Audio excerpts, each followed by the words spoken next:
లేకపోతే అదానీ బీజేపీ ఒకటని, అదానీ దొంగని, అదానీ తప్పులు చేసిందని, అదానీ గురించి రాహుల్ గాంధీ తింటాడు. నువ్వేమో చీకట్లో ఒప్పందాలు చేసుకుంటావు, అలాయి బలాయి చేసుకుంటావు. మా అదానీతోని వేల కోట్ల రూపాయలు అగ్రిమెంట్ చేస్తాం.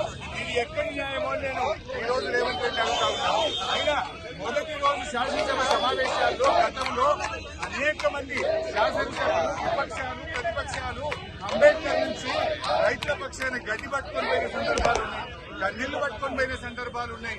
నిరసన రూపాల్లో ప్రభుత్వాన్ని తట్టి లేపడానికి, ప్రభుత్వం మీద ఒత్తిడి పెంచడానికి, ప్రభుత్వ తప్పిదాలు ఎత్తి చూపడానికి ప్రతిపక్షాలు వివిధ రూపాల్లో ప్రయత్నం చేస్తాయి. మరి మమ్మల్ని ఎందుకు నొక్కుతా ఉన్నారు అంటే మీ దగ్గర సమాధానం లేదు. మీ అక్రమ సంబంధాలు బయటపడతాయి, మీ చీకటి ఒప్పందాలు బయటపడతాయని భయంతో ఇవాళ మమ్మల్ని సభలో రాకుండా ఆపుతా ఉన్నారు. ఇది చాలా దుర్మార్గమైనటువంటిది. ఈ రోజు శాసనసభ ఏకపక్షంగా జరిపే ప్రయత్నం చేస్తున్నారు. అదానీ కాంగ్రెస్ ల మధ్య చీకటి ఒప్పందం ఉన్నదా లేదా, లేకపోతే ఎందుకు భయపడుతున్నారు?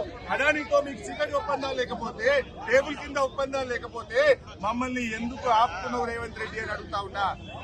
నీ రాహుల్ గాంధీ నిన్నగాక మొన్న పార్లమెంట్ లో టీ షర్ట్ వేసుకొని అదానీ మోడీ బాయ్ బాయ్ అని, అదానీ బీజేపీ బాయ్ బాయ్ అని రాహుల్ ప్రియాంకలకు ఇబ్బంది లేనప్పుడు మాకెందుకు ఇబ్బంది? ఎందుకంటే నువ్వు తప్పు చేసినావు, నువ్వు చీకటి ఒప్పందాలు చేసినావు, నీ అక్రమ సంబంధాలు బయటపడే భయం పట్టుకొని రేవంత్ రెడ్డి గారు మా గొంతు నొక్కి శాసనసభలోకి పోకుండా బీఆర్ఎస్ శాసనసభ్యులను అరెస్ట్ చేయడాన్ని తీవ్రంగా ఖండిస్తా ఉన్నాం. సభలో మేము ఈ యొక్క విషయాలను ఎక్స్పోజ్ చేసి ఇక్కడి నుంచి యావత్ దేశానికి కాంగ్రెస్ డబుల్ స్టాండర్డ్స్ ని ఎక్స్పోజ్ చేయాలని. గల్లీ కాంగ్రెస్ ఒక తీరు, ఢిల్లీ కాంగ్రెస్ ఒక తీరు.